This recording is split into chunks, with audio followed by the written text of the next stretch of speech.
So much appreciated.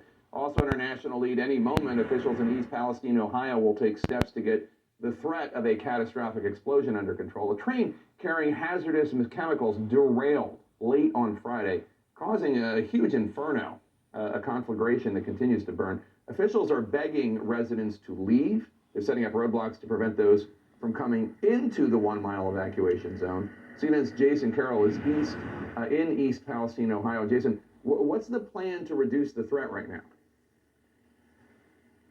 Well, first of all, Jake, we should tell you that a fire official just came by our camera position and told us that this should be getting underway in about 2 minutes. So we'll see if that happens. Basically, the governor put it this way. He said, Jake, that there are no easy choices here given what they're up against. We are here at the command center where they gave us a rundown of how this controlled release and controlled burn is supposed to work. Basically, what's going to happen once it gets underway, experts are going to be going over to those derailed train cars. They're going to be planting small explosive devices on each of the 5 cars. Once there's an explosion, some of that toxic material will then ooze out and will go into a trench where it will burn, and if all goes as planned, it will then burn itself off. A short while ago, one of the experts from the train company, a representative from the train company, also an expert in hazardous materials, weighed in on this and gave us more of a rundown of how this will take place. This will allow the material to come out of the tank car. It'll go into a pit and trench that we have dug and set up for this operation.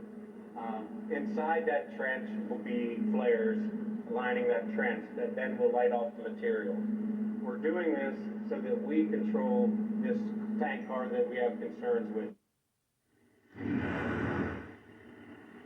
So a lot of questions here, Jake. One of them being, how will we know it works? And when we put that question to the experts, they say they'll get a sense very quickly of whether or not it's working based on how the burn is going, whether or not they see this toxic material releasing from these engines. They said that this whole thing should take anywhere from 1 to 3 hours if all goes as planned.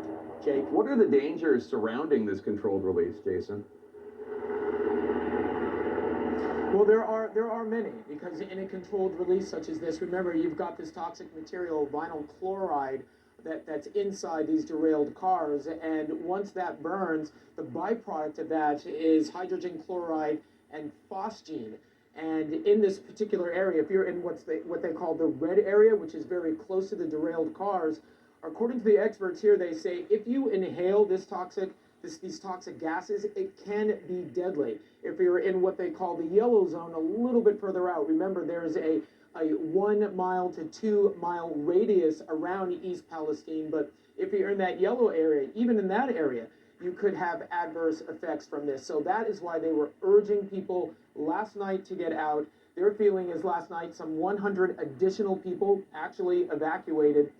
In terms of how many people are left, we really push them on that issue. They say by their best estimation, some 30 people might be left in that area. So you can see why they were urging people to get out.